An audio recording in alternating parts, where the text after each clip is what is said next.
So we talked today about Moses. We looked at Moses in Exodus 17 and then again in Numbers 20 when God tells Moses the first time round to strike the rock, the second time round to speak to the rock, and Moses disobeys in Numbers 20, and that has consequences. We were looking at the fact that obedience matters and what Moses can tell us, warn us about, really, in the context of obedience, why we should do it and what sometimes stops us from living our best lives and looking more like Jesus because we don't obey.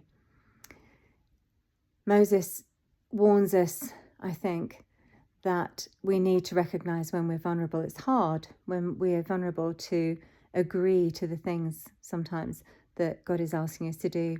He also reminds us to check our hearts. Our church belongs to Jesus, and we can absolutely celebrate everything that he does in inviting us to be his partners, but we do need to recognize that our church is his, belongs to him. And sometimes we can get a little bit egotistical about our part in it. Moses makes a mistake, takes the credit for a miracle that God is going to do, and we can't be like that. We can't take credit for the miracles that God is doing. And the third thing we learn from Moses is that we can't get stuck in the past. There are some things absolutely we need to carry on doing, prayer, fasting, giving, etc.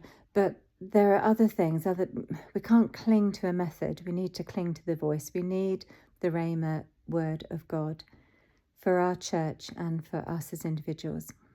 We looked then briefly at Mary and how she is quick to say yes to Jesus. She is quick to obey.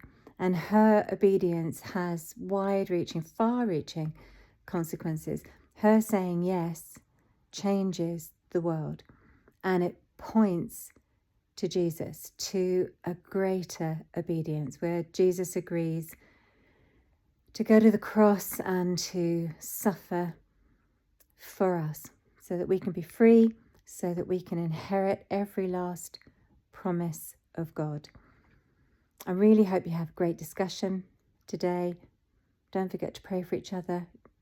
Thank you for being together and for meeting around the word. Have a great time.